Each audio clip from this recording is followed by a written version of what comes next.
Imagine if babies just gave up on walking after falling down the first few times, because they're going to fall down quite a few times before they get it. But what if they just quit? Now, we live in a world full of grown up adults, and imagine if they just quit on the walking thing and they scooted around on their butts. Lifestyle would be completely crazy. But, babies don't do that. They keep falling over and they keep learning until they get it.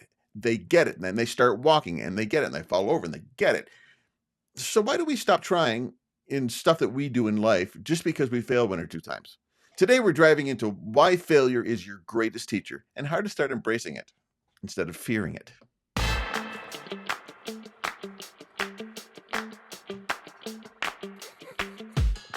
Got it. Well, Bill, that is a really interesting topic. Last time I know we talked a lot about failure, or not failure, but our fear, and some of the fears that we have are fear of failure. But greatest teacher, isn't that a little bit of a far stretch? Well, who gets it right the first time? Honestly, I mean, if you get it right the first time, it's like Karate Kid 2, where in one of the very first scenes, Miyagi is trying to catch a fly with his chopsticks, and he's never done it in his entire life. And Daniel comes in and picks up a pair of chopsticks, and after 2 or 3 shots, you get it. What does Miyagi say? Hey, Mr. Miyagi, look.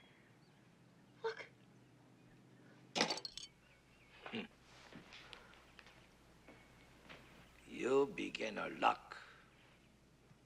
So, but I do agree with that. We did talk last podcast about the whole idea of what are we afraid of, and sometimes we're afraid of failure. So I thought it makes perfect sense for us to have this podcast being about failure, because it really can be a huge roadblock for a lot of people, right? In order for them to achieve their success, because they put in all this effort, they get all motivated, they get all inspired, they buy all the stuff, they get all the books, they get all the podcasts. And then they jump in and they try whatever it was that they're planning on trying, and it doesn't turn out the way they wanted to. And that's like a huge hit to ego. It's a huge hit to just like, I wasted all my time and all this effort and all this energy and money possibly. And what do I got to show for it? I got anything to show for it. So I get why people end up, quitting. Like, nope, this isn't going to work out for me, so we just quit. I'm done. I'm over it. So what are some... And I think there's another part of it too. I think, like, even society-wise, it's almost like failure is something to be ashamed of. Failure is like, you should just go hide your head in the sand and be embarrassed and never show your face again, because look, you're a failure. You're a failure. Actually, I like being a failure because I just keep learning stuff, and I'm getting it. Well, yeah, sure. I mean, we do stuff and we fail. We do stuff and we fail. And if we stop, we are never going to get better at it. And that's... I watched a kid across the street growing up, because we've lived in our house for 25 years now. And a kid across the street, I noticed that one day he got into, I want to learn how to throw a knife, throwing knives, and stick it in the board. And because I'm at home in my office all the time, and I hear this doink going off, and I blank and all this stuff, I started watching him, and he started learning how to throw knives for 3 days. And I've never seen, and he's never done it since. Seen him do it anymore. He's never, and now he's probably better at throwing knives than I am, because I've never thrown anything on purpose for 3 days like that. But he did it for 3 days, and either he got really good really fast or he quit. And my guess is he quit. He's just... Hey, I mean, and I think we're all guilty of the quitting, right? And I think that if I'm quitting because I feel like I'm failing, I think is the worst reason ever to quit. Now, if you can do some, you do a little bit of reevaluating, like, this isn't actually what I thought it was going to be, or I'm not interested in it. Not because I'm failing, it's because I had the lack of desire.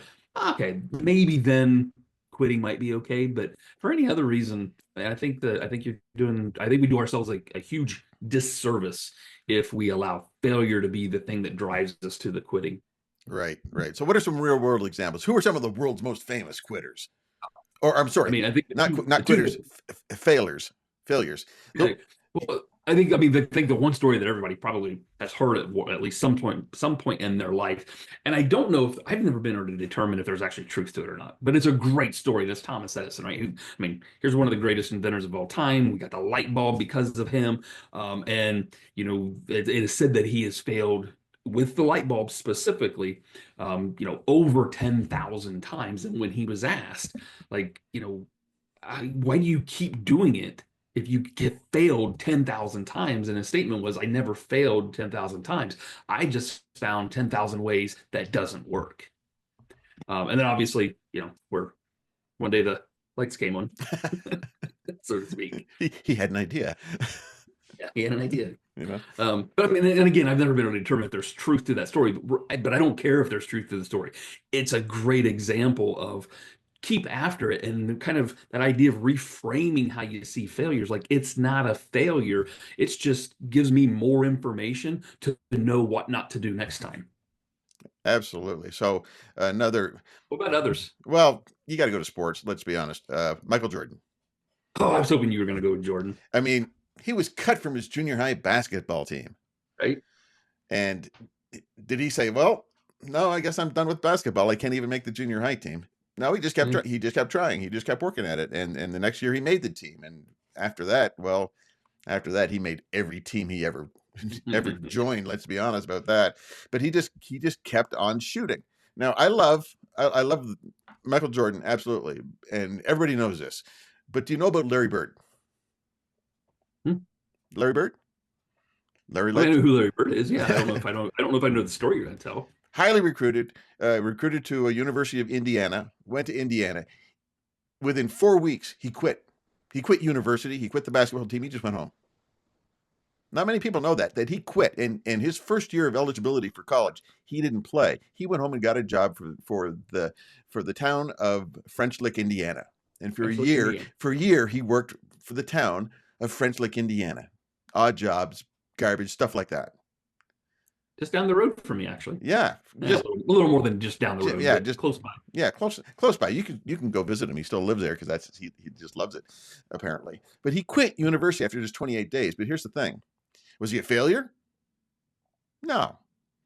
He decided to give it another shot. He went to, instead of Indiana, he went to Indiana State University, and then the rest is history, I suppose. Larry Legend, but he didn't quit. So this week, like as we speak, this is the second day of the combine for the NFL. Yep. And there's people, and I think you have to be invited to the combine. I'm not sure. I don't think you can just show up and say, "Hey, I want to run a 40." I don't think you can do that. You have to be invited. And there's people that don't get invited to the combine, and yet they end up in the NFL. They don't take the failure of not getting invited. They take it more as a challenge. I'm going to be. Yeah, and I think there's a lot of value to that. It's like, hey, I wasn't invited, so I'm going to prove them wrong. I think there's a little bit of that aspect to it. Yep. So I want to circle back to Jordan just for a minute. You talked about like he was cut from his high school basketball team, but he kept after it, and obviously becomes the legend that he is. But he also, some of the stats that a lot of people don't know is that he missed over 9,000 shots in his career. He lost over 300 or almost 300 games. And this is the stat that I don't think a lot of people know, is that over 20, or I think it was 26 times, he was trusted to take the last minute winning shot and missed. And lost the games. But I think there was a reporter or an interview or something done with him, and they asked him about all of that. And he goes, "I succeeded because I failed." Ooh, I like that. Which is a really powerful statement, right? I think it's John Maxwell that said failure is not final. Okay. Is that a John Maxwell thing? I think so. He wrote a book called Failing Forward. So it's the idea of like, hey, if you're going to fail, that's fine. That's part of the process. But if you're going to fail, make sure that you're still making forward progress with it. Like, use it. Don't just accept it as the end, but it's just a new beginning. So like, I love that idea of like, if you're going to fall down, if you fall forward, when you stand back up, you've actually made a little bit of progress. Yeah. Okay. Let's bounce to some really quick talking points. Really quick. Yeah. All right. So here's one. Failure is not the opposite of success. It is the path to it. Yeah, I think so. I think it's a part of it, right? It has to be one of the components. And if we can't accept that, then success is going to be really hard to achieve. And I think recognizing why we fear failure, and it's not the failure itself. I think it's the feeling that comes with it, that embarrassment. We're supposed to feel ashamed, or we feel less than. So it's the feeling associated with failure. It's not the failure itself. I'm not going to do that again because I failed the last time. I'm not going to do it again. Right. So I failed at brushing my teeth, so I'm not going to brush my teeth again. Okay, then. Awkward social moment. But yeah, people feel failure, so they don't try. But here's the thing: successful people fail more than others. I think successful people fail more than they succeed. I can think of something that just happened recently. Elon Musk watching one of his rockets take off, one of those big rockets take off, and it failed. It got up into the air and just blew up. Yep. And it was almost like he expected it. Like, okay, we're going to do this. It might not work, but man, what are we going to learn? We'll learn something from it. We are going to learn something from it. And he just took that as, okay, you know, some people would say, well, that's tens of millions of dollars that just blew up. And he went, okay, we're going to do it better next time. And now he's catching spacecraft like the Karate Kid is catching flies with chopsticks. Bigger scale, just bigger scale. A lot bigger scale. So and you're right. I think the successful people do fail probably more than anybody else, and that's because of their failure that they actually succeed. But I think there's a key to that, and that is like we have to reframe our mindset around failure. That failure is not the end. Failure is nothing more than feedback. It's like if we listen to feedback, and I've always heard this, you know, feedback should be a gift, or feedback is a gift if you utilize it as such. Well, that failure is just kind of the world's feedback to you. Like, okay, that didn't work. Try something else, but just don't do it this way again. Well said. Well said. Let's give 5 points. Okay. 5 points real quick. So we're going to say, so this is basically what you can do about it. What you can do about failing and not quitting. So that's kind of where we are right now. So the very first point is identify your most recent failure. So what did you absolutely fail at this week? You asking me? Yeah. I'll tell you mine first. I'll tell you mine if you tell me yours. I wasted about 4 hours the other day. I mean, I should have done something. I actually wanted to do it, but I got totally sidetracked by, I got to watch this, and there's another thing that I got to do, and I started wandering around the house doing all of these things. I was stalling, and I literally wasted an afternoon. I mean, and I consider that a failure. But self-awareness is a wonderful thing. So it is a wonderful thing. Yeah. So mine, I'll tell you, and it seems like this happens to me every 3 weeks because I do training for the company that I work for. And I have 5 different groups with which I train. So I do group 1, group 2, group, on and on. And the first 2 groups are always on 1 week, and then the other 3 groups are the following week. And I always feel, even though I walk in, I feel like I'm prepared and I've studied and I got all my materials and I have everything. That first group or the first 2 groups, I just always feel like, man, I didn't give instructions just quite the right way, or man, I left out this point, or I forgot to tell this story. And I always feel like I'm kind of letting them down because they're not getting 100% of it. But what happens is then I use that time, that reframe. And when I come back and then the second week, I really feel like those people, like they walk away feeling like they got a much better experience. So I feel bad for the first 2 groups because I don't, for whatever reason, I feel prepared, but I'm still not there. So you learn from the experience, right? Right. So identify a recent failure. We've done that. Next thing, shift your perspective, which means literally, is literally a word that we should ever even use. Literally. I mean, aren't we actually literally? Literally. Yeah, literally. Anyway, I'm kind of stuck on that, but shift your perspective. Write down what you've learned from that failure. So you feel you've really blown it, well, write down what you've learned from it. Physically take a pen, get out your journal. Today I blew it. Write it down. It kind of solidifies it in your mind, and then write down some new insights about what you're going to do differently the next time. Failure. I missed my free throws. If you're playing basketball, what am I going to do? Well, I'm going to practice harder. Realize how I'm maybe letting my elbow out a little bit too far. Whatever you think it might be, and then practice and try and correct. And then just shift the perspective. But you start by writing it down. Step number 3. I think 3, then you just need to come in and then do it again, but use that new insight that you just got from kind of journaling it, writing it down. What did you learn from it? What are you going to do differently next time? So whatever you said you're going to do differently next time, like do it that way. Yeah. Get back up on the horse. And I think personally for you, it would be the best thing in the world to get out there and face this thing. Get back on the horse. Spare me, Burke. I've had my psych evaluation this month. Don't let it continually buck you off. Just get back up on it. You're gonna. Then I think right after that, then I think it's like, how do you start to reframe what failure actually means? Like, oh, like redefine it for yourself. To say, next time you find yourself, I failed, or man, I'm just not getting it, or no, that's just not that's not how it was supposed to go. Like when you catch yourself doing that, like just reframe it in your mind and give it a different definition and say, this is what I learned from that. Instead of saying I failed, say I learned. I learned. Yeah. Okay, number 5, track your wins.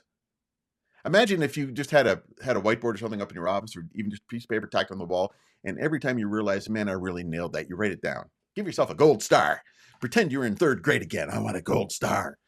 And track. I mean, why not? Right? I mean, if you start to look up, I mean, because here's the thing: is I think we only focus in on the failures that didn't go the way I meant to, or it was a complete and utter failure, whatever it is. That's what we end up focusing on. We don't realize how successful we actually are minute by minute, hour by hour throughout our days. Like we just accept it as, no, that's just life. But when you really stop and think about it, we actually accomplish a lot every single day. So why not write them down and start to look at it from the perspective of, you know what, I am way more successful than I am as a quote unquote failure. And when I don't get the result that I'm looking for, I just chalk it up as a learning experience. It's more data for me to know how to do it better next time. Right. All right. So let's put a bow on this. I don't know what that really means, but we're going to. Well, that's the last thing you do after you wrap it up. You put a bow on it. Yeah. Okay. Which means we're coming to the end. Well, don't tell people that. They'll tune out too early. So flip the script on failure. So I would challenge everybody. Think of a recent failure. Write it down. What'd you learn from it? What are you going to do differently next time? Try it again. And if it doesn't turn out the way you wanted it, then go back to step 1 again and write it down again. What'd you learn? What are you going to do differently next time? And then just keep after it, and then keep track of all those small wins. And every time you hear yourself telling yourself, like, I'm a failure, say, nope, this is just what I'm going to learn from it. Yep. And I think if you do that, we would love to hear about it. So we'd love for you to post a comment and let us know how that went for you. And make sure that you, of course, always give us a like, give us a share, give us a comment. Absolutely. But you got to do it. You got to do all this stuff, right? So, hey, I'm Jamie French, and that is Bill McConnell. I'm Bill McConnell. That is Jamie French. Later. See ya.